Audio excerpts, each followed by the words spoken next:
This is Mike Janda jumping in here. I'm editing this right now. My audio is messed up, but the interview is so good. So just please stick around, deal with the audio. I cleaned it up as best I could, but Dan has some great insights for you here on this episode. Hope you stick around. Thanks. Hey, everybody. Welcome back to What the Helvetica. I am here today with Dan Jansen from Lincoln Design, the Lincoln Design that you all know and love, and the Dan Jansen, who is the creator of Lincoln Design. Did you have any partners, Dan, or did you just grind this out yourself? Join Mike Janda and guests to discuss the things that make creative people say, "What the hell, Vetica?" So you want to jump right into that? I guess I'm jumping right in. In. So actually, okay, let's take a step back. Why don't could you introduce yourself a little more in depth? I just go right for the questions, man, because I've been excited to chat with you for a few weeks. Totally. Why don't you give me a little introduction, and then we'll go, and then we'll jump right in. Perfect. All right. So I am Dan Jansen, owner, creative director here at Lincoln Design. Come from a print branding background, owned a studio in San Diego for 11 years, moved it up north here to the Portland, Oregon area. So we've been up here going on 10 years next year. So been a studio owner now for the last almost 21 years. So yeah, it's fun. And I think Mike, you and I kind of have a lot of similarities in the agency space. Yeah. So I'm excited to connect with you. Yeah. Did you see I'm repping today?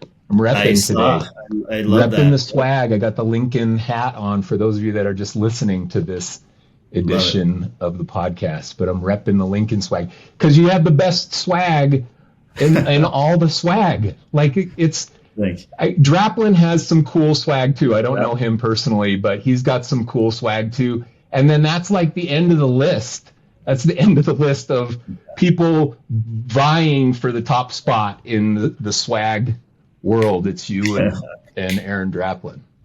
That's cool. It's a good guy. Okay, so tell us. So I was jumping into the question. So what is the history? I didn't know you had another agency before Lincoln. Oh yeah. Is this an offshoot of it or a continuation of it, or how was that? Did you end that one? What happened with that one? Yep, a little bit of both. So kind of backstory, grew up in San Diego, California. Left in, this is going to date myself, I think you and I are probably similar in age. 97, moved to Denver, Colorado to go to the Art Institute out there. At that time, they were building the LA Art Institute. The one in San Diego hadn't opened. I was like, okay, where's art school? I can't afford art center. Don't want to really go up to LA. So I was like, I can go to Denver, snowboard, and go to art school, right? So did that, graduated in 2000, moved back to San Diego, first design job at DC Shoes, which is a skateboard shoe company. Oh, that's killer. Yeah, so it was cool. That's a good spot to start. Yeah, that was my start out of college. So fortunate to land there at a time that the company was growing. There was 4 of us in the design department. Ken Block, who went on to race rally cars and stuff, was owner, creative director. So over the 5 years, got to see that art department just kind of blow up. The company blow up, sold to Quicksilver, and kind of all this stuff. So it was a great time to be there, and be in the action sports industry in San Diego. After they sold to Quicksilver, things kind of changed. I was doing freelance work with a high school buddy.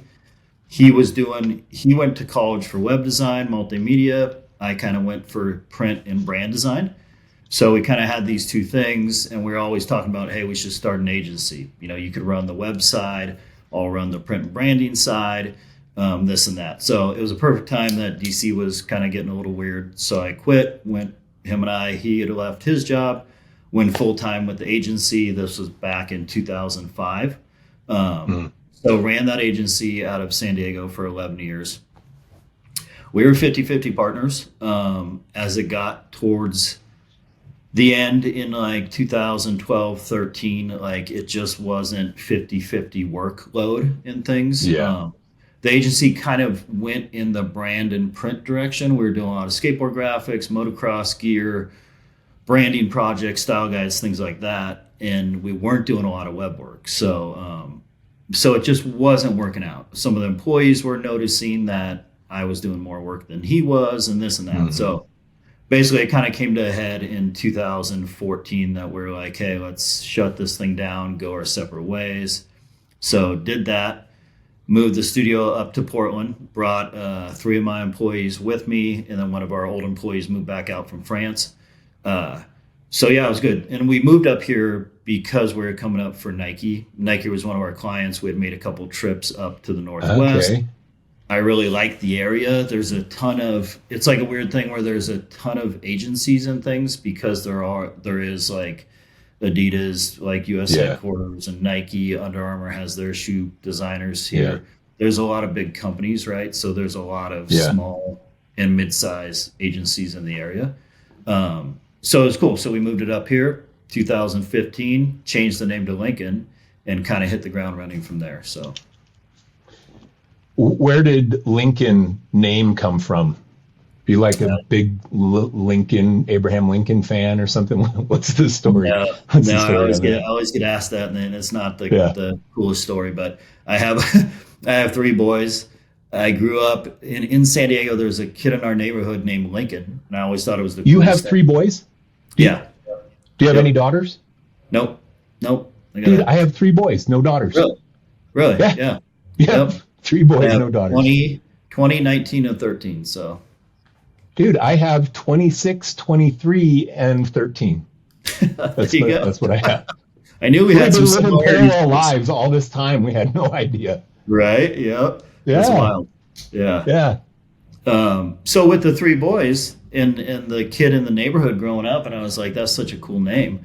Not really even thinking about Abraham Lincoln or anything. I wanted to name, one of the boys Lincoln. My wife wasn't having it. She associated the name with one of the high schools in San Diego. That's kind of the rough high school, right? So she always was like, Lincoln, that's Lincoln High School. Like, no. So couldn't name him Lincoln. So then when I moved the studio up here, I'm like, this is my 4th child. I'm going to name it Lincoln. So yeah, that's where it comes so from. Good. And we play off of the president here and there, It's a great, I saw some of that on, I think, your stickers or your swag or something, but it's a great name. And you know what's interesting? Because when I was thinking about that as a question for you, the movie The Founder, which is the Ray Kroc story, McDonald's story, Michael Keaton, so good. Yeah. And at the end, after he scams the McDonald's brothers out of the company and officially does them in, he tells the guy, I think it's in the bathroom scene, where he's like, you still don't get it. You still don't get what you had all this time. It's the name. It's McDonald's. That name, it's just, you got to have it. And Lincoln, to me, is one of those kinds of names where it's just so, and it's not because of Abraham Lincoln. It's just one of those so good, strong, just solid names. I think it fits that same mold as the McDonald's comment that Michael Keaton makes as Ray Kroc in that movie. That's good. That's good. That's great to sit with that brand.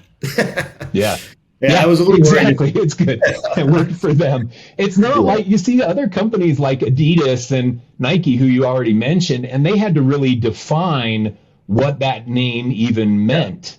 Like it's an abstract word that we don't use in everyday world, but Lincoln there's a lot of Lincoln towns and Lincoln whatever, Lincoln, Nebraska, and I went to Lincoln Lions grade school. It was Lincoln. All of the grade schools in my town growing up were named after former presidents, and mine was Lincoln. And so we're all, in the United States at least, we're all familiar with that as a name, and it has such kind of strength to it. Yeah.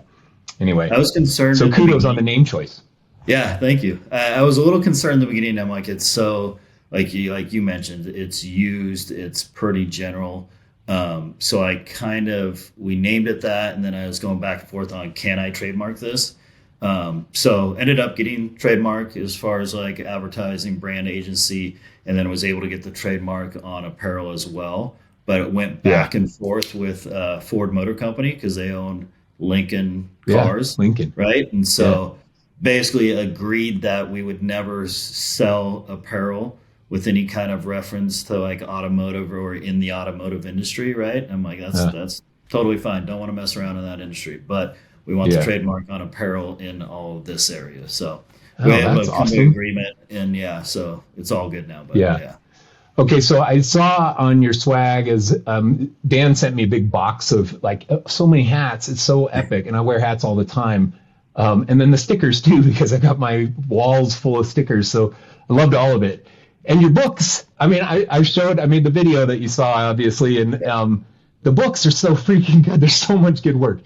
Anyway, I saw in the sticker swag that you had 2 different names that you've used for the company. One was Lincoln Design Co., and then one was, I don't remember what the other one was, Lincoln Studio brand. Or something like that. What was the other Lincoln one? Brand. Yep. Yeah, so Lincoln brand.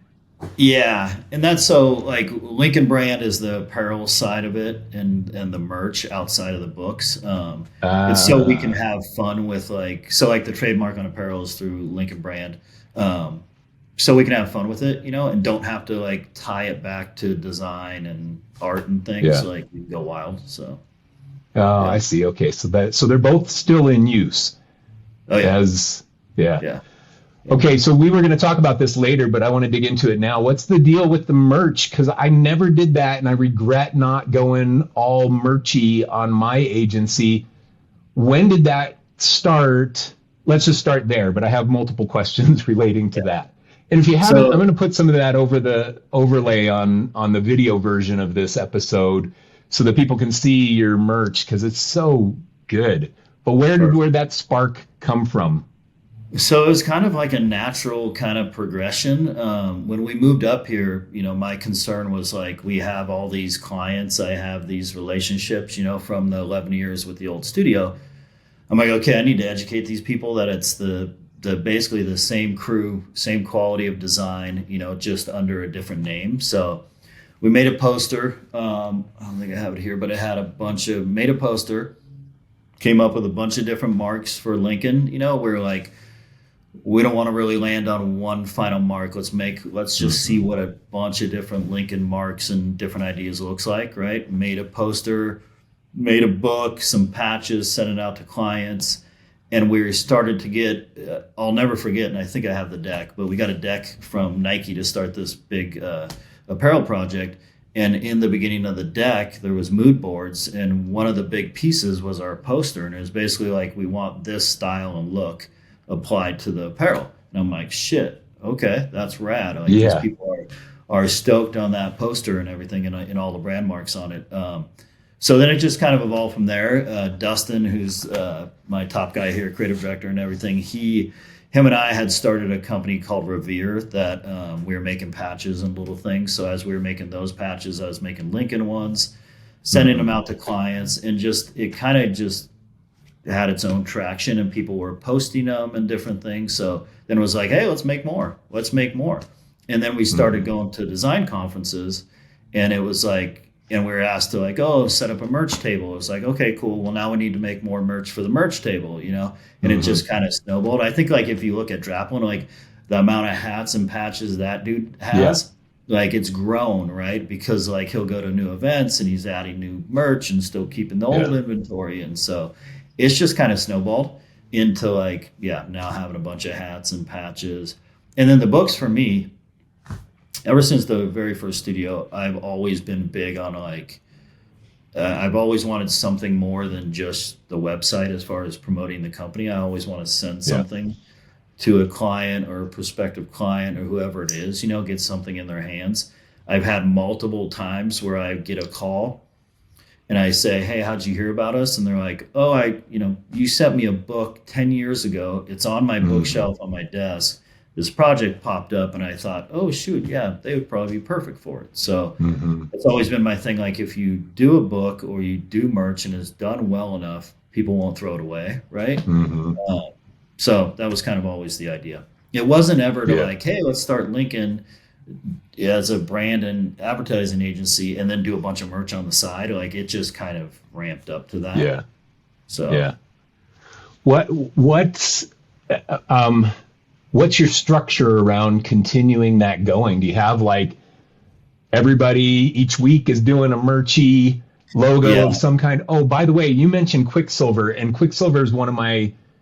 Okay, I bought Quicksilver stock when it was tanking, and I put like $2,000 into Quicksilver, and I was like, oh, Quicksilver, I love that brand, and the stock's on sale, and so I bought $2,000, and then it went bankrupt and I lost my $2,000. Pisses me off. It still pisses me off because they're still in business, even though I lost my value of my stock.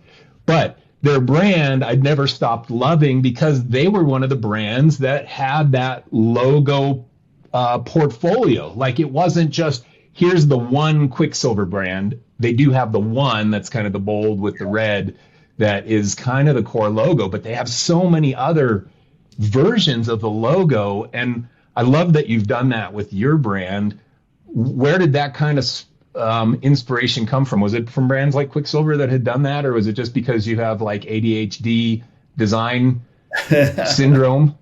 No, it comes from basically growing up in the skateboard and surf industry in San Diego and watching brands like Quicksilver and Billabong and stuff like that. And like to your point, that's exactly what they did. It was almost like every year, or depending on the season, there was like a new brand mark that they used, that they rolled out, even to the point of like one time we used to do some tees for Billabong and stuff, and they basically pulled like a part of a t-shirt graphic off and then ran that for like a year and a half, 2 years as like their new brand mark. And it was like, whoa, no, that was a t-shirt graphic that you guys paid for. Like the fact that that's now on all your hang tags, signage in the stores, like not okay.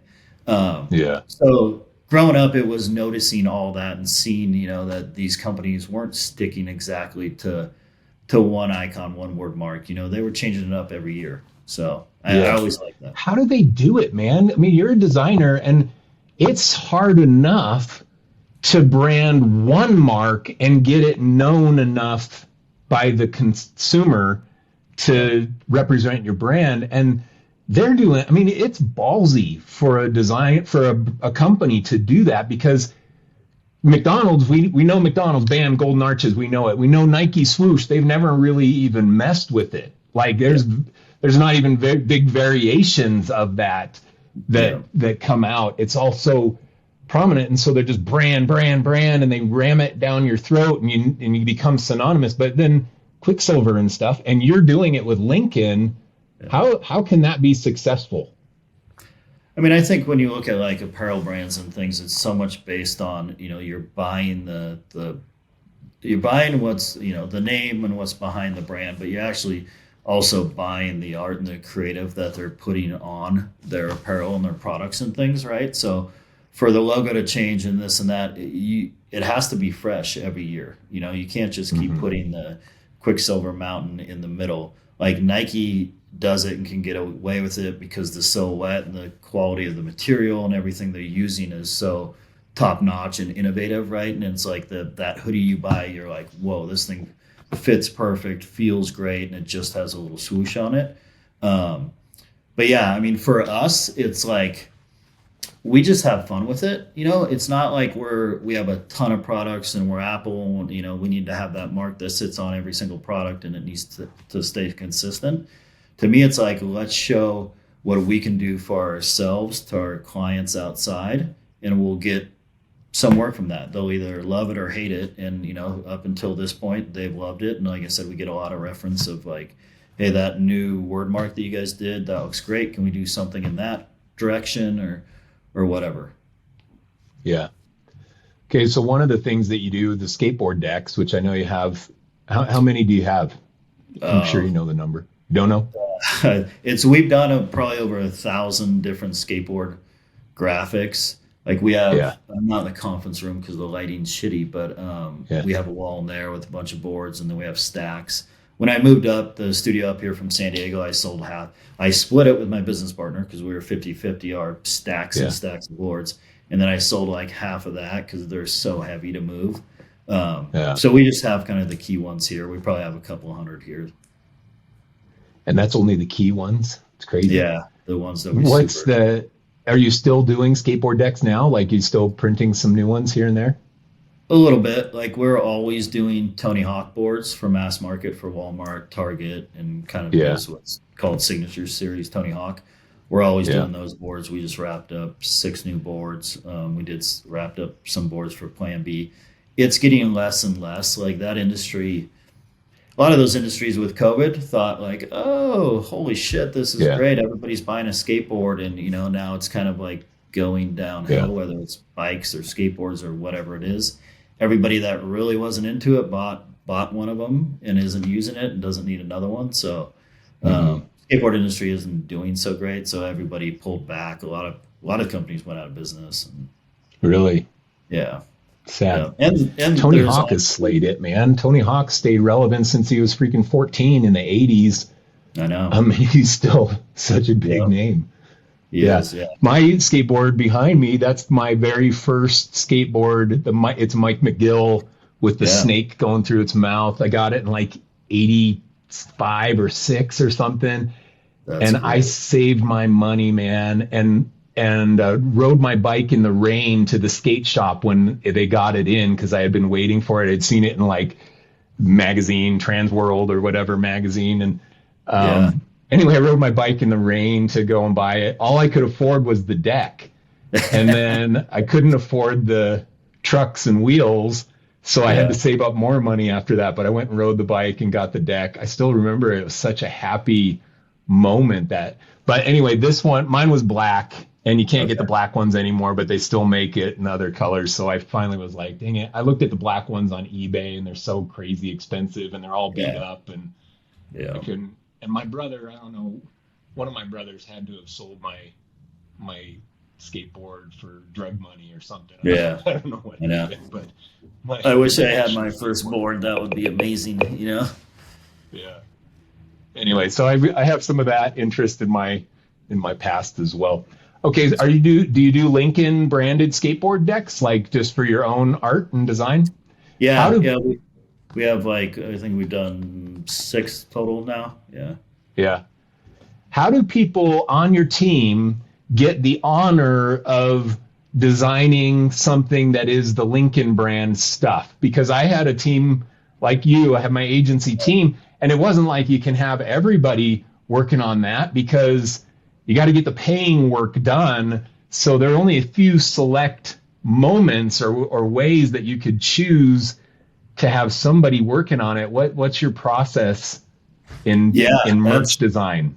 That's kind of a tough one. And like, we don't, like, to your question kind of even earlier, we don't, there isn't like this system of like, hey, this year we're going to produce 4 new tees, 2 new skateboards, and a bunch of stickers or whatever. There isn't like this set kind of thing.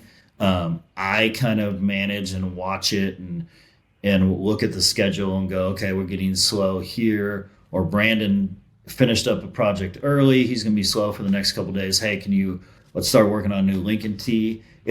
I want to say it's super random. It's like when we can fit it in, we fit it in. Like now that we're kind of getting into, we're going to roll into November and December and kind of the holidays, I'm starting to think about like, okay, let's make a couple new tees. We had a laptop bag that we made that sold out, so I'm making a new colorway. I'm going to restock those and probably do a backpack. So it kind of depends on timing. And then what really like makes me do merch is when we go to a conference and we're there and we're on the table. I'm like, all right, cool. Going to this conference, like let's make a couple new hats, this and that. So it's all based on kind of what's happening, in the studio. And then as far as these guys, it's kind of when they're free. A lot of them, like Skateboard Graphics, Brandon DeMasso, a couple of the illustrators have done a lot of the boards for the outside companies, so I'll usually have them do the skateboard graphics. But as far as the tees, like Tim, he's one of our newer designers here. He's been here almost a year. He's doing the last most recent tees for us because he has the time. The style that I was kind of looking for is his style, so he's doing those. So it's very random. I wish I thought about a year and a half ago, 2 years ago almost. I basically did a job posting for somebody to come in, run a Lincoln brand, an apparel designer that kind of knows the industry, can come in, set up a whole line of merch, ship it, kind of handle A to Z. Then we got super slammed with projects and stuff. And the designer I found, I actually asked like, hey, are you just coming in to get your foot in the door? Like, what would you rather do? Would you rather run like Lincoln brand and do apparel design for Lincoln? Or are you doing that so that you can eventually end up doing logos and actually projects for the studio? And it was kind of like, no, eventually I want to move over here. So I was like, okay, that's not going to work. So basically brought on a new designer, got too busy, and nobody has paid 100% attention to the Lincoln brand. Someday I want to like dedicate somebody to it. And what's honestly going to make me do it here soon is that my two oldest sons have always handled the shipping on it. So they come in once a week, they pack all the orders, they ship it. Now they're both going to college. So now I'm kind of like, and my 13-year-old isn't yet really old enough to kind of handle it. So I'm like, shit, okay, we got to hire somebody to come in and do this. I think he's old enough for you to get a tax write-off paying him he is. And you can pay him, $13,000 an hour and then just put it in his account, and then he can pay you back for food and rent in your house. These are tax strategies that work for entrepreneurs. Totally. Anyway, and hey, there's something about child labor that's okay if it's your own kids. Like, it's okay to hire him at 13. It's not okay for somebody else to hire him, apparently. Exactly. Yeah. All right. Well, let's shift and talk a little bit about the studio side of stuff. And let's start with your space. Well, how many versions of your space have you been in? I ended up with 3 over my agency run. We had the cheap studio, and then we had the affordable first purchased studio, and then we had the 6 studio that I got to design and build out and do the whole thing, make it just how I wanted. That was my evolution. What was yours?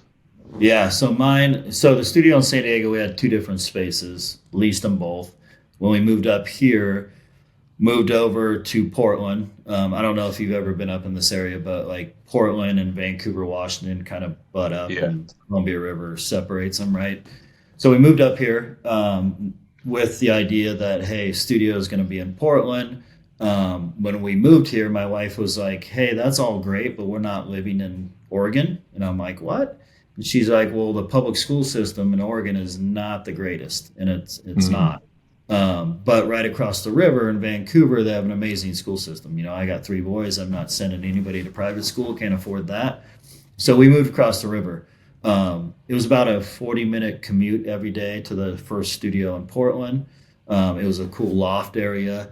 Then we grew out of that, leased another office on the east side of Portland. And then the commute just kept getting longer and longer. You have a lot of rivers up here, so there's bridges that get bottlenecked. And it started getting to be like an hour and 15-minute commute home, hour and 30. And I'm like, this is fucking crazy. Like, I can't keep doing this, right? So right before COVID, moved the studio across the river to Vancouver. Actually bought a house over here that we renovated into an office.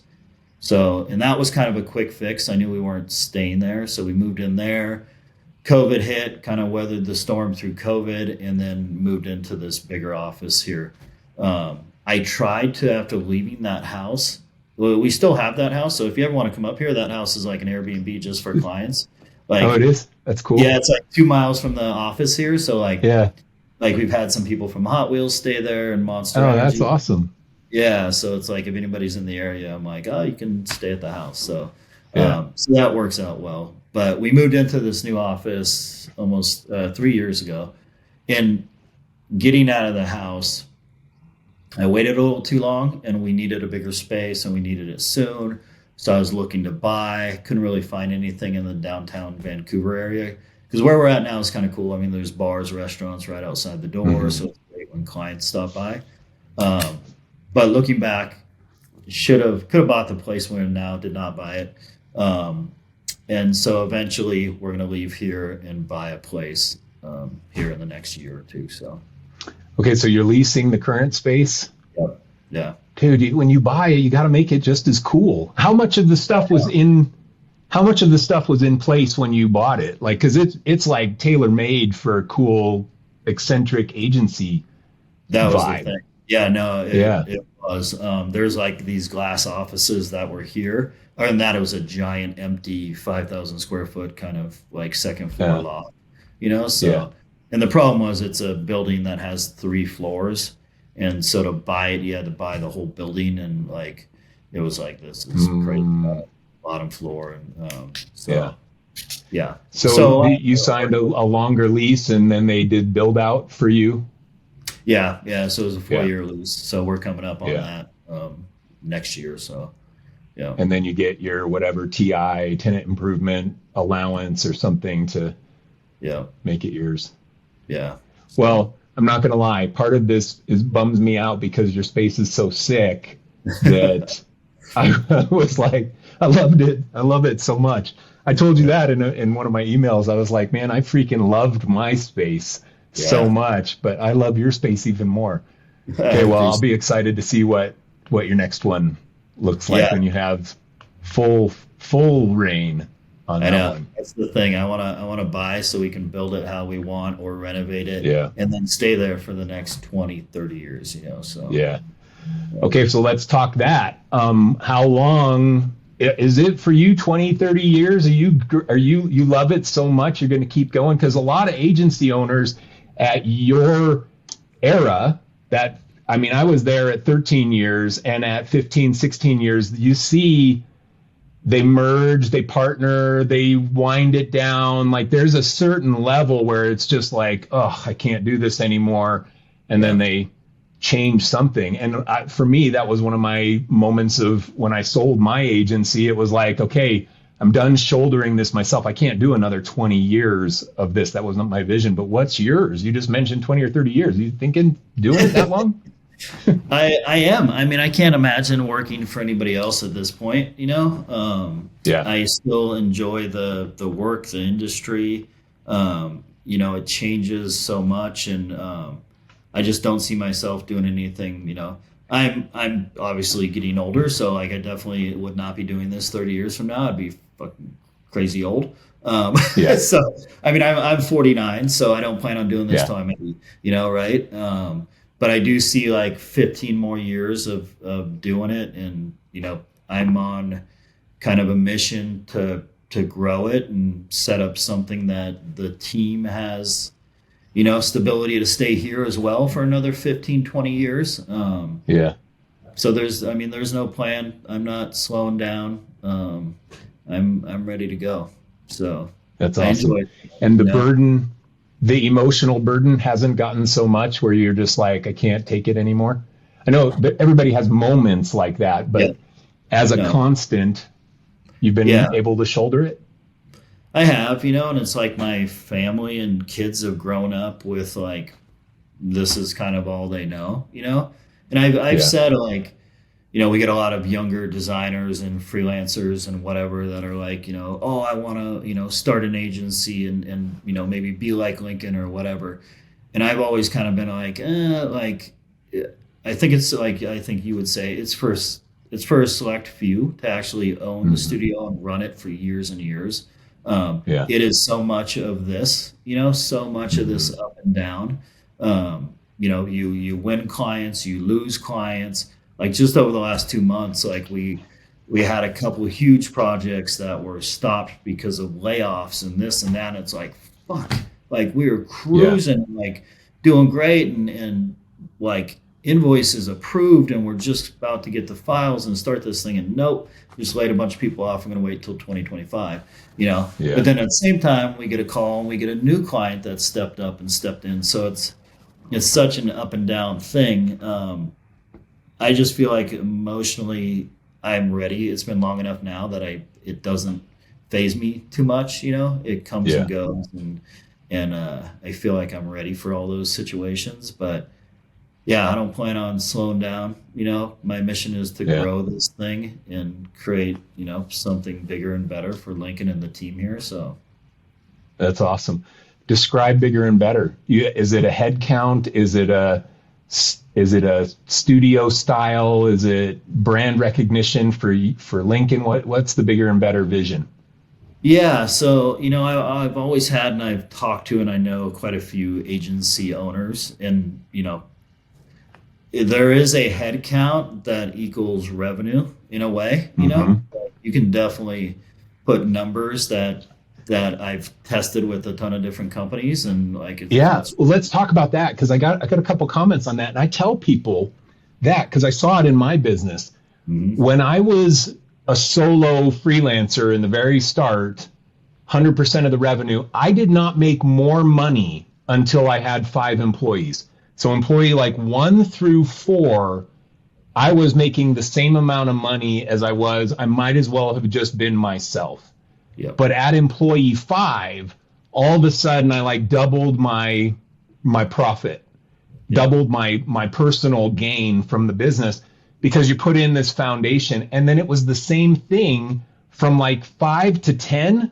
You might as well just be 5 employees, because you're not going to make more money until you hit like employee number 11. And then all of a sudden, boom, you're going to double your profits, because you have to put that thing in place. The big one was when you start having account managers, these non-billable people.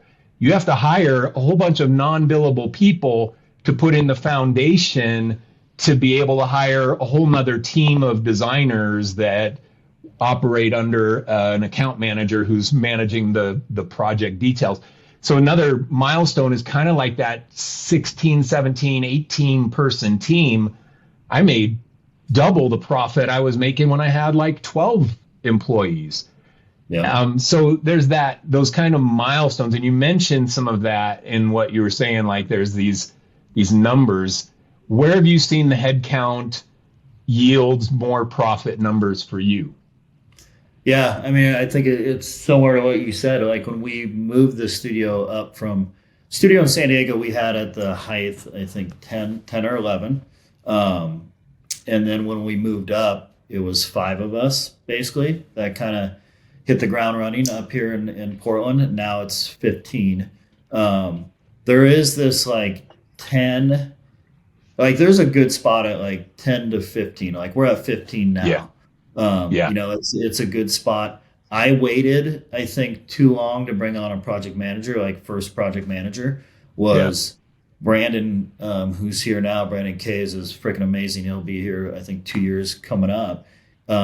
Like so stupid not to have done that before. Like, everything that came through the studio, emails, phone calls, projects came through me, and it was hard to let that go. And then finally, once I did, I was like, holy shit, this is like the best thing I ever did. Best thing for the team, like the team appreciates it and everything. So, but to your point, it's like, it's not, it's a person that you're not billing for, they're not sitting there creating work, but they are freeing up myself and everybody else and keeping everybody on track so you can get things done faster. And it works out, and it's definitely well worth the money. Yeah, and now I think I'm going to need 2, because I think in the next like 6 months, 9 months, we'll bring on at least 2 or 3 more people. And at that point, we're going to need another one. Brandon's getting pretty slammed, so. That's so funny. Okay, so that's my exact numbers. And it was around that. It was like around 12 employees. I was like, okay, I can't just run this with designers managing projects and me managing projects. And I had a creative director, and so much was funneling through him. Anyway, we hired the first account manager. By the end of that year, I had 3 account managers, because 1 was not enough. And once you change the structure of your operation, it isn't just 1. So I went from like 12 employees to 15, with 3 of those people being account managers. And then you can finally start hiring more designers, programmers, and whatever production people that you need. Absolutely. Yeah. I mean, we're seeing. Go ahead. I was just going to say, so what were some of the numbers that these other agency owners mentioned to you, this equation of headcount to profitability?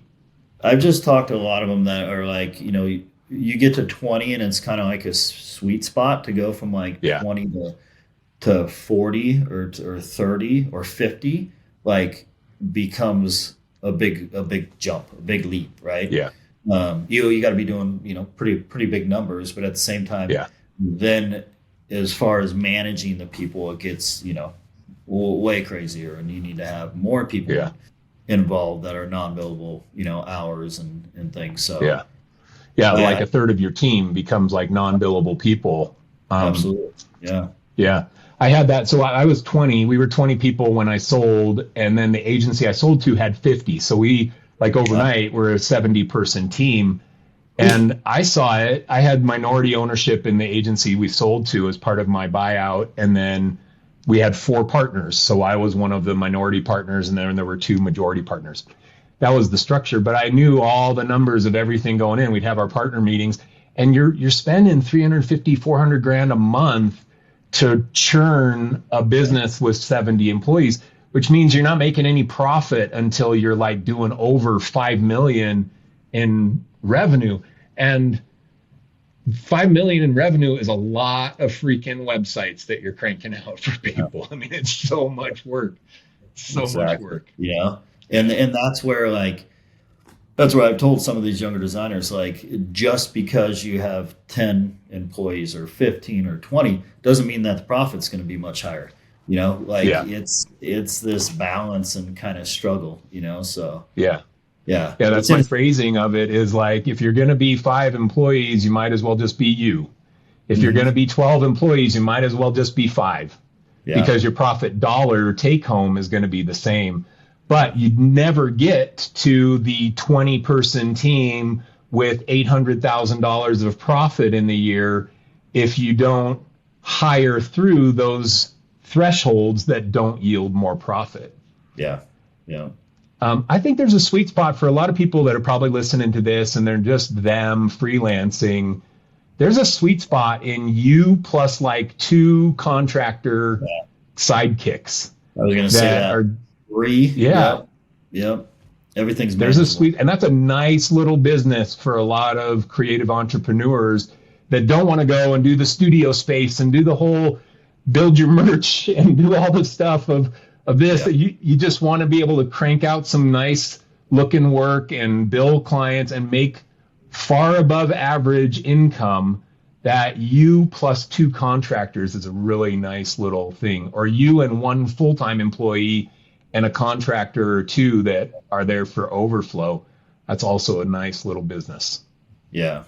And that's, I'm trying to create something that hopefully lives on after I retire or say I'm done, you know, one of these guys take over or whatever. Like my oldest son is kind of more business focused and I don't think really wants to be involved too much in the business. My middle son is very much into videography and editing, so he's been helping us. So he might come back and work here eventually. I don't know. He's got bigger plans as well. So yeah, I'm just trying, and that's where I can't put a number like, hey, I'm going to do it 10 more years and sell it. Like I don't see that happening.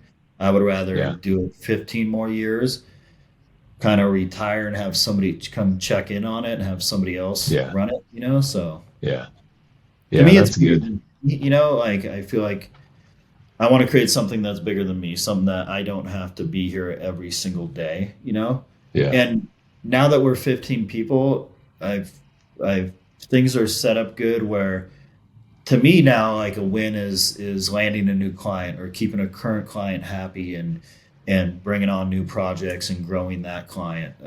Like those are the big wins for me nowadays, keeping like fun, interesting clients and projects going to the crew, so they're having a good time. They enjoy the work we're doing, so yeah. What do you do to stay creative? Like, how do you get that out of your system? Because I'm like you, I was a designer turned entrepreneur. And then all of a sudden I feel like my whole job is sales and proposals and shoveling manure. Like I got a upset employee, I'm the one dealing with it. I got a mad client, it escalates to me. So I'm like shoveling the crap. How do you stay creative? Is it the merch that you do for your own creative outlet? Like what is it for you? So it is. It's a lot of the merch. It's like coming up with new and fun and interesting ideas to market to the clients we have or the ones we want to go after, whether it's creating a new book, a new presentation, some new swag to send out to a potential client. All that stuff kind of falls on me and that kind of keeps me going. right now we're working on this, like we haven't talked about it yet, but basically a 10-year book. It's going to be like next year's 10-year anniversary. Oh, that's so we're going to do a cool. book. It's going to be about right now it's 288 pages. So it's going to be a big book, right? But in the book will be zero client work. It's everything that Lincoln has done to promote the agency over the last 10 years.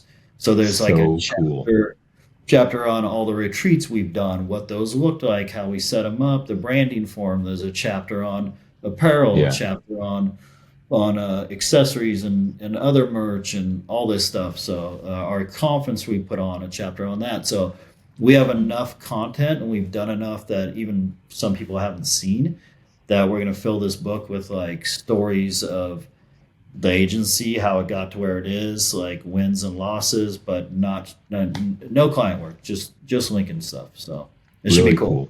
Yeah, I'm excited.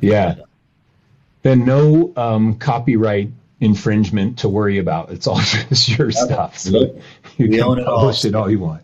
Are you going to get that published? Are you going to self-publish? What's your plan for something like that? I've kind of always self-published. I kind of don't have much interest in like having somebody else. I mean, I've talked to people Draplin, for instance, was like, fuck, I'd never do that again. Publish. Yeah. So, I don't need to do that. Like, to me, there's something cool though. I'm just going to float this out to you because my first book was published, Burn Your Portfolio, and that's cool. And it was fun to go into Barnes and Noble and like see it on the shelf in some random small town somewhere. I was like, oh, this is pretty cool. So there's a little thing. And when James, our mutual friend James Martin, when his came out, it was short. I was in Dubai like couple months after, and I found his book in a Dubai bookstore at the Dubai Mall, and I sent him a picture, and I was like, man, there's something fun about that piece. Draplin's book was in there too. There's something fun about that from a life checkbox standpoint.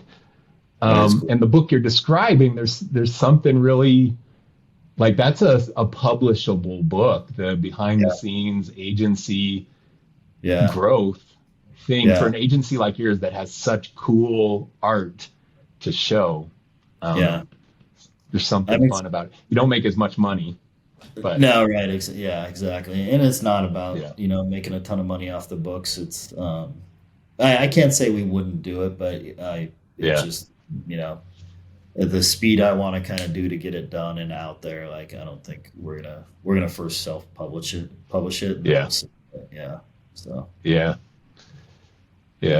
Well, it's fun. Books is, your 3 books that you sent me are just awesome. The work's so good. Work's so good. Okay. What is it that keeps you going? Like, what's your passion to keep going this long in your agency without burnout? Like, what's the thing that you love the most about it? I like the variety, and just like I mentioned earlier, just the industry changes constantly, right? Whether it's the software or whether it's, the style and what's happening on social media or not happening. And like it just continually changes. The clients change, projects change, we go up and down on like whether we're doing a bunch of branding or style guides. Now we're doing a lot of motion and 3D work and videography. So like just that, I couldn't imagine being in another industry that didn't change and evolve as fast and quickly as like the agency life and kind of design does. And honestly, the people and kind of the whole community of it, like I've told like family, friends and stuff that have no clue, like hardly even understand like what I do for a living, right? I'm going to a design conference, they're like, well, who's there? It's like, oh, well, other designers. And it's like, well, aren't those your like competition? Like you're there showing them your work and like, aren't you worried? And it's like, well, I usually don't think about it like that. Like to me, I've always kind of said there's enough work to go around.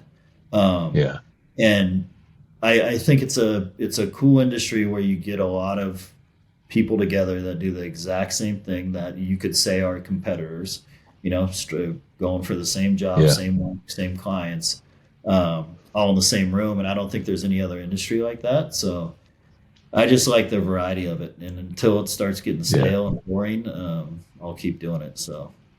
Yeah. It's awesome. What's your proudest moment of your agency run? Jeez. Or it's hard to pick one, but one of. Like, what was the first moment where you said, "Oh my gosh, we made it to the top of the first mountain of the many mountains that you climb as an entrepreneur"? But what was that first one? So basically a year ago, August 1st of last year, we put on our first design conference called Into the Woods out here. Like when we ended that and we're all on stage and it was done and it turned out and nothing burned down and like it all came together in the end, that was like a huge, like, oh damn, like we actually pulled this off. Because it was like it wasn't even really 12 months. It was probably like a 14-month kind of like, work and build up to it, trying fitting in client projects and managing this whole conference and this and that and getting speakers and setting up the workshops and just every part of it, there was definitely a point like where we had 6-7 months left and it was like, holy shit, like this, like, was this the right thing to do? Like, can we actually pull this thing off? It was cool though, because I think, we've looked back at it as a team and have talked about it. And like everybody had to step outside their comfort zone in some way, whether it was like doing a workshop or speaking or like, hey, you're in charge of the website for the conference. Hey, you're in charge of ticketing. Hey, you're in charge of, the build outs and the vendors at the conference. Like everybody here stepped up and did things that they don't do on the day to day, and it all in the end came together and it was very successful and it was freaking super cool. And we keep getting asked, we had people buying tickets. We kind of left the website up and the tickets, we didn't turn it off. So we started having people buy tickets for this year. And we're like, oh shit, like, okay, turn that off. Because it's not something we could do every year. We didn't know if we could or we couldn't. It was something that going to design conferences and things over the years, we always thought to ourselves, these are great. And the people that do it really well. And I love going to them, but we always thought like, hey, can we do this a little different? Can we do it up in the Northwest in like a beautiful setting? Like, what if we did it like this and this? What if we get speakers that aren't kind of from the same circuit and they're a little bit different outside the box? So we talked about it for years and years and then finally jumped in and did it. And it was great. So that I think for myself, for the team is still like this, like, hey, we did it. And it turned out and everybody had a great freaking time. We met some new people. And now we're kind of like, if we're going to do it, it's going to be every 2 years. I'm still up in the air whether we do it in 25 or not. But it was, that's definitely a feather in the cap. And as far as like owning an agency and over the last 20 years to be able to put that on and, and just even invite people that we wanted to hear speak or workshop, people that we wanted to get to know, and have everybody be excited to be there. Like, it was cool.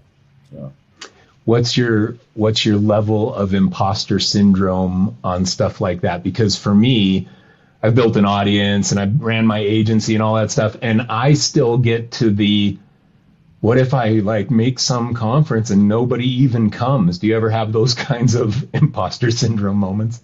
Absolutely. Oh yeah. That's where we got like 6 months into this thing. And we're like, shit. What if nobody comes? Like, like this is what we really do. And do we know what we're doing here? And that whole thing. So, yeah. Good. That was a leading question because I assumed you'd say that. And I just want to let everybody know out there, you're grinding. We're like the most creative, entrepreneur-y, designer-y people. We're like the most insecure people of all races of people, of all genres of people. It's all we're all just so insecure. I think it's because like for a living we get critiqued. That's what it is. Like, here, I drew something. Tell me, do you like it or not? That's our life. And so it just has bred this massive insecurity in us. And I still get it today. I got on a group coaching thing this morning, and I was like, wonder if anybody's going to come. And when people show up, I'm like so grateful that people came and they want my advice on something. That's so gratifying. Yeah. Anyway, that's something that goes. Also, like with that conference, it also made me realize, like,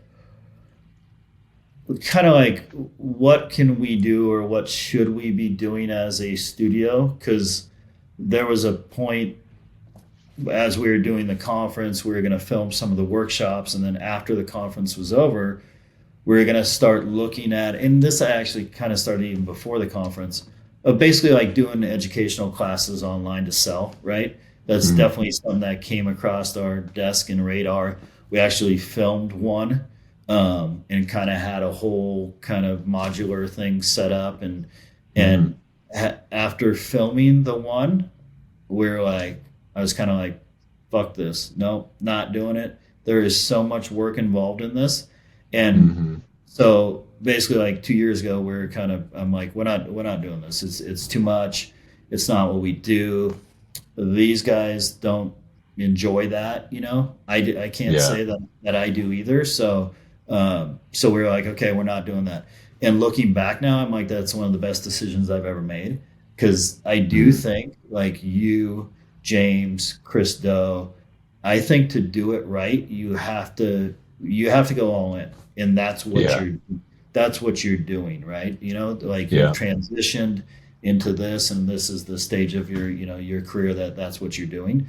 Like, to try and juggle it with design work, you're going to put out a kind of half-assed product, or you're going to put out one product that just kind of sits there for years and you update a little bit here and there. So I'm glad we said no. Now, like, I'm 100%, behind James, and like, dude, do your thing. Like, you're great at it, and the way you do it, it's not forced. It's done in a different way, So I think it's cool. I'm with you, man. I didn't even try when I was running my agency. I didn't try to speak at events and things. I got invited to speak at a few, and I would accept. Like, I spoke at How Design one year when I was still running my agency.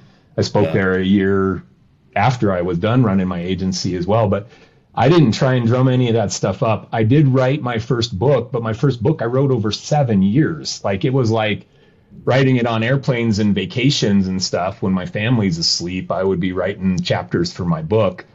I didn't try to build a personal brand separate from my agency until after it was all done. And I couldn't have. I mean, it was, it's too much. The agency burden of carrying that around, you got to be laser focused to make it the success that you've made it so far. Totally. Yeah. And that's where I see, like, social media is such a weird thing where, it shifts people's perspective in the industry and things like that. And that's where I'm kind of like, there's just a lot of young designers that I think feel like they're doing design work and maybe they're not super busy. So they feel like, oh, I need to jump in front of the camera and like be on there speaking and showing my process and all that. And like, to my point, like, I think you do it if you're going to focus on it and you're going to do it well, or don't do it. Like, just do design work, build your portfolio. Don't waste that time messing with that stuff. If you want to do it, it's going to come and you're going to be asked to do it. And if you want to transition into that, cool. But to try and like do that and be on camera all the time and still do design work and your freelance gig, like, just focus on freelance. If you don't have a project, you're doing something good right now and I think it's a great example for people who are focused on their creative business, but do want to start building some social media content. And it's your little Friday update things. You get on Friday, it's like you're holding your phone saying, here's what happened this week, and this is what's going on next week. And it's just kind of this update thing. And from my perception and seeing those drip into my feed, it's pretty well received. It's like the reality of owning an agency. And so there are a batch of people that are interested in that, and it's easy content. So different than what James Martin is doing, where he's giving lessons and doing his reels and doing all that stuff that takes production time, strategy, concepting, storyboarding a little to know what you're even creating. That takes time. And if you're trying to run the actual business, most of you don't have that time. But your strategy with this little Update Friday thing, such an easy piece of content, anybody could be doing that. Yeah, it's very easy. And it's another thing that came just out of like natural and out of necessity of we do so many different like projects and things, and I always try and get like a copy of like whatever it is we did, right? If it's a physical product, right? So we have like a table kind of over in the middle of the studio where basically when we get stuff in the mail, like it sits there, or if I'm out and I find something, I'll buy it that we did and it's on the table. And so just every week where we have stuff that shows up at the studio or clients that stop by the studio, this and that. We're working on a trade show booth for the end of the month where we're basically building this big RC track, and we're going to have these 4 RC cars that we're going to wrap and all this stuff. So we ordered the RC car track and the cars, and so they're supposed to show up here today. So we're going to build it towards the end of the day and see how the whole thing works to make sure it works so that we can send it to the trade show company to be at the trade show. So I'm like, it's just weird shit like that happens every week here that I'm like, nobody ever sees any of this. So I'm like, I'm just going to like, kind of every Friday, kind of literally like 2 or 3 minutes, like, hey, this week, this is what happened. And we got an RC car track, how random, but we got to make sure it works and we'll send it out to the client, So it was something that I was just like, there's so much stuff that comes in and out. It'd be cool to show people like what happens each week, So. And you're lucky from that standpoint, because my agency run, the social media stuff wasn't part of it. You were doing it then too, but the early 2000s, the social media stuff didn't even really become a thing until like 2014, 15, 16. And then it even wasn't what it is now with stories and things, the kind of the super short form stuff. And I wish, in hindsight, if we would have been like 10, 15 years later than what my agency run was, the amount of fun stories and videos and things that we could have done would have been so fun. It's so fun. But I don't have nearly enough of that. I got photos, but not a lot of video content from then. Totally. And that's what I enjoy about owning an agency, is being able to do that stuff and, and even showing the outside world or younger designers, like, look into like getting a job at an agency, because most of the time, like yours, I'm sure as well, like you do fun stuff, to keep the creative juices flowing and get outside the studio and do things, more so than a lot of other companies or industries, Yeah. Yeah. And a lot of the agencies, like your size of agency, the focus from the ownership is to build this little family that people like each other and they connect with each other and they want to go to lunch together and they want to go boating or on the retreat or whatever. And they have that connection. I always was trying to foster ways to do that in my agency. And so there's a lot of fun for people out there who, you want to be a creative director, go be a creative director at a little boutique agency like Lincoln and pinch yourself every day that you get to work on Nike and Hot Wheels and build an RC car track. And that was your day. Meanwhile, there are people out there working hard on hard jobs that are hard, and that gets to be your life. There's a real gratitude perspective that we can have doing this in our industry. Absolutely. Yeah. All right. Well, let's end with one last little nugget. Like, what's some little gem for you that was like a paradigm shifting thing that you think would be good for other designers that are listening to this to have? You've climbed the mountain that so many creatives want. They want the cool agency and the cool brand, and they just want what you did. What's a little gem that could help some of those people get there? I would say reach out for help, or like extend your network in the fact of like, look into taking on projects. Like if you're an illustrator, look into taking on projects that are a little bit outside the illustration space, right? Like take on a packaging project that you have to hire a buddy who's a designer to design the packaging, and then you do the illustration that goes on the back panel of the packaging or whatever. Look into collaborating with different creatives to service a client's needs.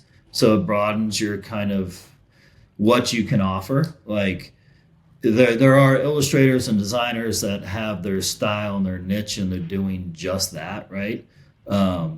But to me, like you need to look outside of that a little bit and make sure you can touch on other things. And a lot of times that's bringing in a buddy who is a designer or who knows in design and can help you lay out this small catalog, and you're still doing the design work, and it's funneling through you and your freelance company you set up or whatever it is. I think that's like the biggest thing that we have going for us here at Lincoln is that we have a lot of projects where 2, 3, 4 people pitch in on different pieces of the project. There aren't a lot of projects that are like, this is yours, do this project, it's done, we send it out. A lot of them are a little bigger projects where it takes an illustrator to pitch in. The designer gets that illustrator's illustration, builds out whether it's like a composition or a tee or packaging with it. Like we're doing some Jurassic Park packaging for next year. And Damaso did all the illustrations of all the dinosaurs. David's laying out the packaging, designed all the packaging. So just kind of that collaborative effort with other creatives, I think will help you grow as a freelancer or studio, and then in turn get you other projects and bigger projects. And for us, it's been over the last couple of years, it's been bringing on video and motion and now 3D work, like that combination. Like even with those, like we'll have projects where the designer will lay out the mood boards and kind of stylescapes, get those approved, send those assets over to Frankie and the animation guys, and they'll make it move, right? So just being aware of like, you don't have to just do that one thing, like design and a lot of stuff that hits the real world is a combination of, a bunch of people working on it. Yeah, that's great advice. I did not expand my team soon enough. That was one of my errors in the early days. I should have gotten more little friend freelancers that I was kicking work to. I should have done that sooner than I did. So I love that as a piece of advice, because I think that most people, you tend to want to hold on because you feel like, I only want to take on stuff I'm confident I can execute on, and I don't want to give away any of my money to somebody else. Yeah. But overcoming that and getting comfortable not producing all the pixels of everything that you do is a great way to grow your business. Yeah, it is. Yeah. Yeah. Okay, Dan, this was super fun. Finding you, LincolnDesignCo.com. We'll put that all over wherever we post this episode. Yeah. But what social media? You're doing some stuff more on Instagram nowadays. Then seems like you guys are making a push there. Where should people look for you? Lincoln on Instagram, Lincoln Design Co. And then the YouTube. And if you want to watch behind, I'm sitting in what we call the chop up room. We have our podcast on YouTube that we were trying to do once every 2 weeks. Now it's once a month. So if we can get 12 out in a year, we're super excited. If you want to like really dig into like some of our projects and what we're doing, check out YouTube and the chop up. That's the best place to kind of see some of the behind the scenes type of things. But other than that, I have my own personal Instagram. I honestly hardly don't. I think it's Dan Lincoln Co. I think. I don't know. I don't. Yeah, I think that's what it is. I think that's what it is. Yeah, I don't post very often on there. But yeah. Well, it was super fun having you on. I'm glad we finally got to connect and chat. And I just admire your agency so much. It's like the dream that so many creatives are trying to make. And you've just done awesome. You've done awesome. Congrats, man. So good. I appreciate that. I mean, I knew kind of, you and I had little conversation before we started this, but there are a lot of things that are very similar to, what Lincoln is now that you had and kind of our past in different things. And I kind of knew that, watching you and hearing a lot of your stories. So I've always been excited to finally connect with you. It's a club, man. We joined the club, and the tuition to join this club is the same tuition that we've all paid. It's the space and the hiring and the finding the clients and getting used to not designing the stuff, but delegating that, and your job becomes sales and it becomes business management and things. We've all been through that, and the roller coaster, like you mentioned, the ups and downs, and that's the price of tuition that all of us have paid. And for people listening, that is your future road. Is it worth it, Dan? Is it worth it to go through all of the stress and growth and all the trauma that it is? Is it worth it? I think it's worth it. Like I said, I think it's for some people, not for others. I think it's worth it. I get a lot of value and excitement out of it. And yeah, I mean, like 10 years ago, like thinking that I'd be sitting down, like you said, the internet wasn't that big and social media. So to be able to, talk with other creatives and agency owners and things, like it's definitely well worth it. Yeah, I think it's worth it too. That's my closing thing. It's totally worth it. Like I wouldn't be who I am today had I not gone through all of that. And you only get one career, so you might as well go for it. And if this is your dream to build a Lincoln Design Co., then go build it, man. You get one chance. Go build it. Yep. That's my advice. Yeah. Yep. All right. Well, thank you, everybody, for listening to this episode of What the Helvetica. It's been fun to have Dan on. Just the best freaking agency, honestly. So good. And if you like this episode and this podcast, please drop a comment on the YouTube video or your favorite podcast platform where you listen to this. And we will have a lot of awesome guests coming up. Thanks so much. See everybody later.